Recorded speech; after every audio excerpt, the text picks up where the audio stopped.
तर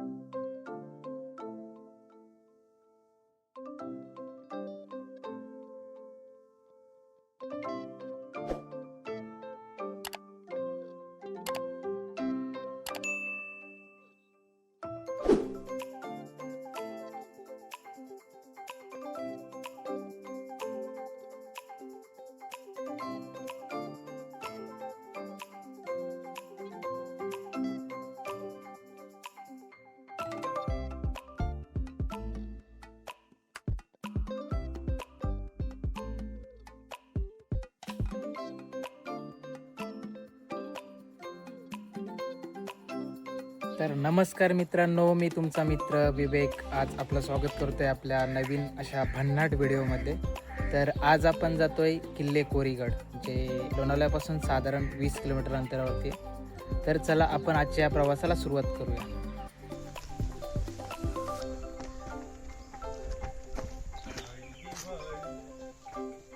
तर आजच्या ट्रेकला आज आपण सुरुवात केली आहे आणि आज आपल्या ट्रेकला सोबती लाभलेत जे इतर ट्रेक्सला पण माझ्यासोबत असतात। माझा कॉलेजचा मित्र अजय आणि कॉलेजचाच मित्र विवेक। तर आज आम्ही तिघांनीच हा ट्रेक सुरू केला आहे। तर बघूया किती मिनिटांमध्ये पोहोचतोय।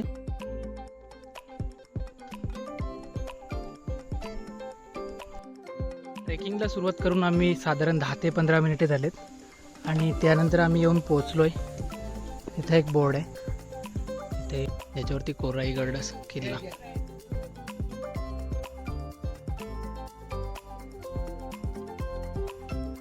इथे एक बोर्ड आहे ज्यावरती किल्ले कोरीगडाची पूर्ण माहिती दिली आहे आणि इथे तुम्ही बघू शकता की किल्ल्याची विविध नावं दिलेली आहेत, लाईक कुवारीगड, कोराईगड, कोवारी, कुवारी।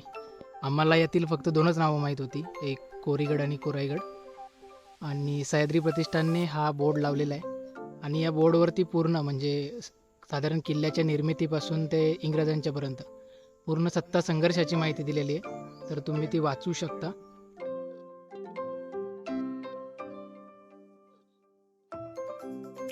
पायरी मार्ग चालू होतात।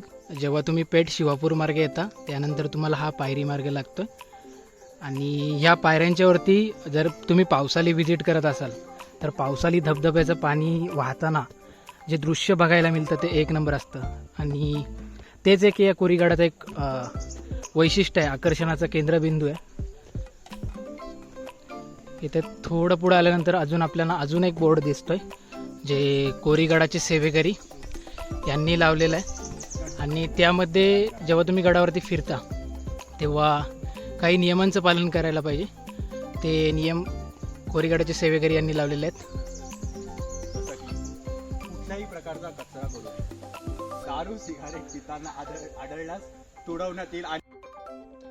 जर तुम्ही हा पायरी मार्ग बघितला तर सुस्थितीत आहे आणि आता आज पाऊस नाही आहे, पण जेव्हा पावसाळी या पायऱ्यांच्यावरून पाणी वाहतं तेव्हा इथला नजारा काही अद्भुतच असतो। आता निसर्गाने फुललेला आहे दोन्ही बाजून।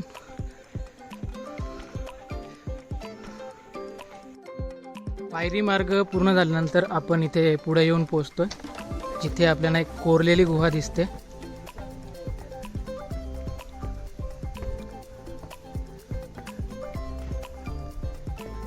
इथे पाणी साचलंय, जर तुम्ही बघितलं तर इथे तुमची राहण्याची व्यवस्था होऊ शकते। सध्याची अवस्था थोडी बिकट आहे।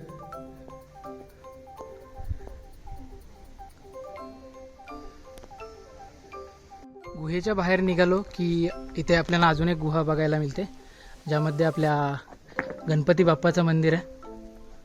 तर गणपती बाप्पाला नमस्कार करून आपण आपल्या ट्रेकला पुढे मार्गस्थ होऊया।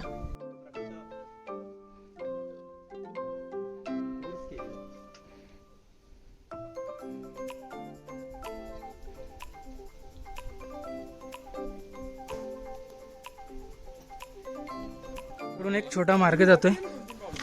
आपण थोड्या पुढे गेलो की इकडे एक गुहा आहे जी पाण्यासाठी कोरलेली आहे। जर तुम्ही याचं पाणी बघितलं सर सध्या पिण्याच्या अवस्थेत नाही आहे, पण गुहेचा आकार हे खूप मोठा आहे। इथे आपण थोडे पुढे आल्यानंतर आपल्याला आपल्याला अजून एक मार्ग दिसतोय जे गुहेकडे जातोय.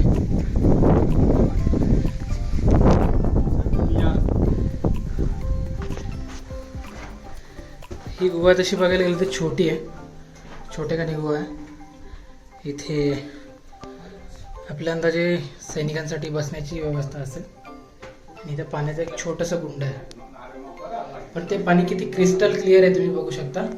एवढा अंधार असताना देखील पाण्याच्या तळाशी जे दगडी आहेत त्या दिसत आहेत. तर जय शिवराय मित्रांनो, आत्ता आपण येऊन पोचलोय कोरीगडाच्या गणेश दरवाजाच्या इथं. आपण पेठ आंबवणे मार्गे आजची भटकंती चालू केलेली. साधारण पाऊण तासानंतर आत्ता आपण इथे येऊन पोचलोय. कोरीगडाचा जर इतिहास आपण पानं पलटून बघितली तर कोरीगडाला कोरीगड, कोरेगड, कोराई अशी अनेक नावं आहेत. पण जेव्हा आपण कोरी नावाबद्दल इतिहास जाणून घेतो तेव्हा प्राचीन काळामध्ये एक कोळी समाजामध्ये कोळी नावाची एक जात होती, कोराई नावाची जात. आणि त्या कोरी जातीवरूनच हा किल्ल्याला कोराई असं नाव पडलं. गडावरती जर बघायला गेलं तर कोराई मातेचं मंदिर सुद्धा आहे. आणि या किल्ल्याची निर्मिती एक कोळी राजाने केलेली आणि त्यानंतर हा किल्ला मुघलांच्या ताब्यात, त्यानंतर मराठा साम्राज्यात आणि इंग्रजांनी नंतर तोफांचा भडीमार करून हा किल्ला त्यांच्या स्वाधीन केला. तर नक्कीच आज पूर्ण किल्ला बघूया.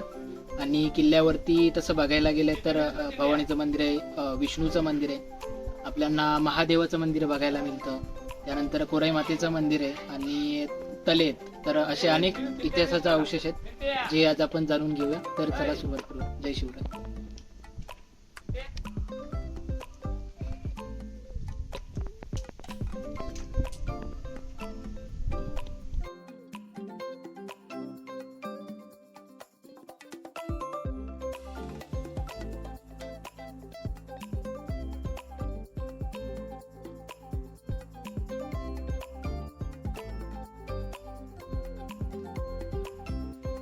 तब्बल पाऊण ते 1 तासाची चढाई केल्यानंतर आता आपण येऊन पोचलोय कोराईगडाच्या भव्य अशा पठारावरती.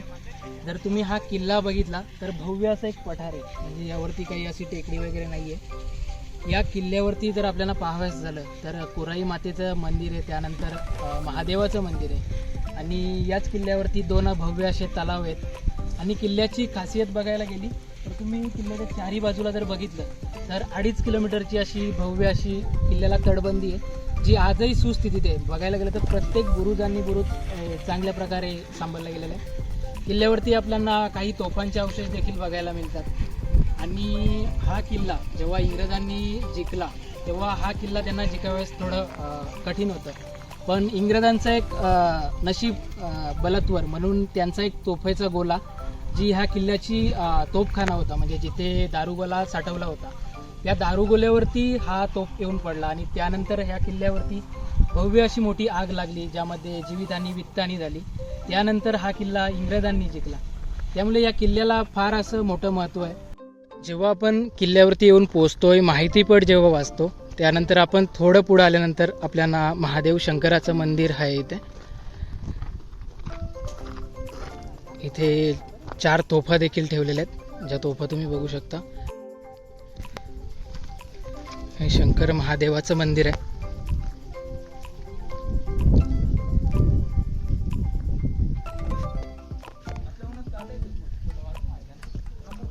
इथे नंदी महाराजांची मूर्ती आहे.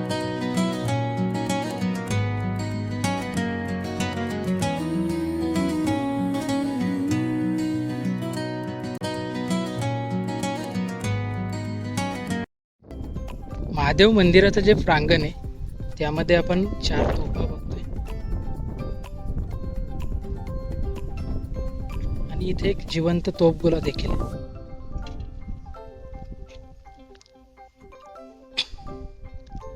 दसऱ्याला तोफांचं पूजन केलेलं आहे.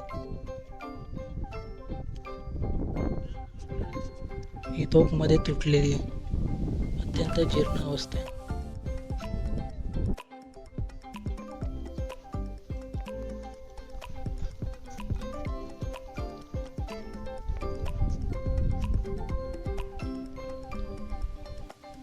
जसं आपण आधी म्हटलं की किल्ल्याला 2.5 किलोमीटरची अशी भव्य अशी तटबंदी आहे. तर तुम्ही जर या तटबंदीवरून जर यायचं तर ही पूर्ण किल्ल्याला प्रदक्षिणा घालू शकता. पूर्ण तटबंदी आज सुस्थितीत आहे. जेव्हा तुम्ही किल्ल्याच्या उजव्या टोकाला येता त्यानंतर आपल्याला इकडे एक झेंडा बुरुज बघायला मिळतोय.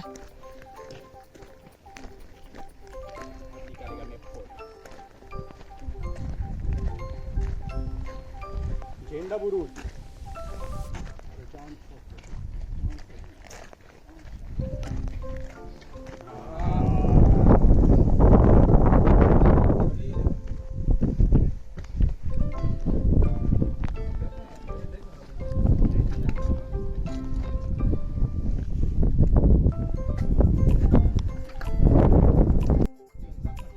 जर तुम्ही बघितलं तर पेठ शिवापूर मार्गे म्हणजे जो आपण ज्या मार्गे आलो तो रस्ता इथून पूर्ण दिसतोय आणि समोर जी दिसते ती आंबे व्हॅली.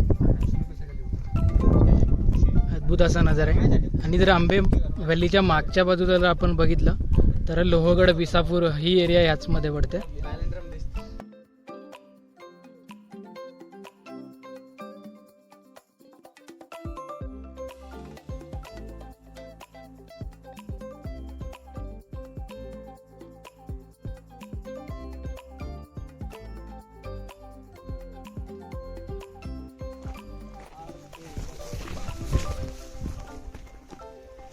इथं भुयारामध्ये काही पाण्याची कुंड कोरलेली आहेत.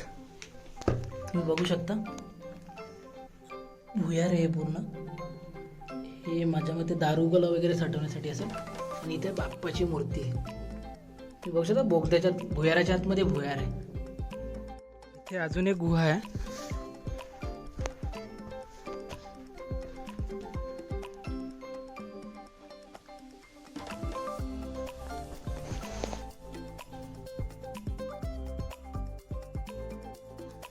जर तुम्ही महादेव मंदिराच्या मागे आले तर आपल्याला 2 तलाव बघायला भेटतात.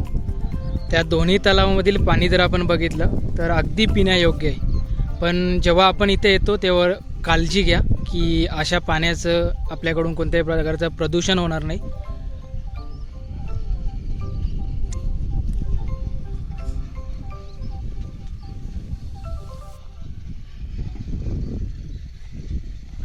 तल्याच्या बाजूने जर आपण आलो तर शंकर महादेवांचं दर्शन घेतल्यानंतर इथे एक श्री विष्णूचं सुद्धा मंदिर आहे. तर आता आपण तिथे जातोय.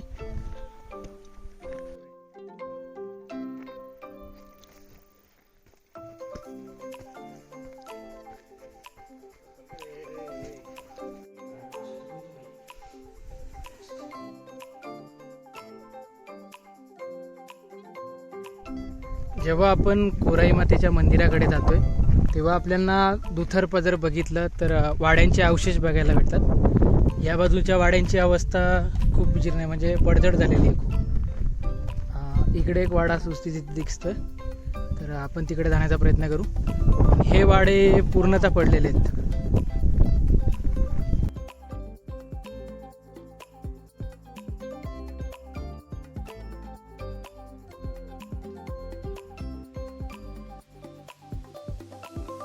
आता मी एका वाड्यामध्ये आलोय. ज्या वाड्याची पडझड झाली आहे बट त्याचं जे बांधकाम आहे म्हणजे दगडी भिंती आहेत त्या सुस्थितीत आहेत.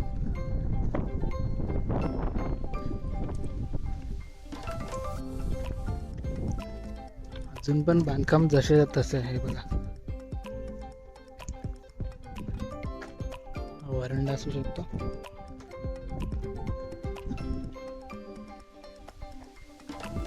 तर आत्ता आपण चाललोय कोरावी देवी मंदिराच्या इकडे. ज्या देवीच्या नावावरून या गडाला कोराईगड किंवा कोरीगड असं नाव पडलं. तर तुम्ही बघू शकता प्राचीन असं मंदिर आहे. जेव्हा आपण मंदिराकडे येतो तेव्हा इथे आपल्याला कोराई मातेचं मंदिर बघायला मिळतं. आणि मंदिराच्या समोर आपल्याला एक दीपमाला आहे. आणि इथे ज्या मूर्त्या आहेत त्या महिषासुरमर्दिनीच्या मूर्त्या आहेत असे सांगितले जाते.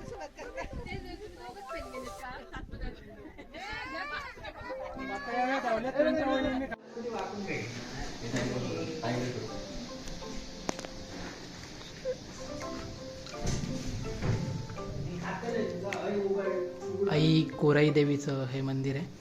तुम्ही बघू शकता अति प्राचीन अशी ही मूर्ती.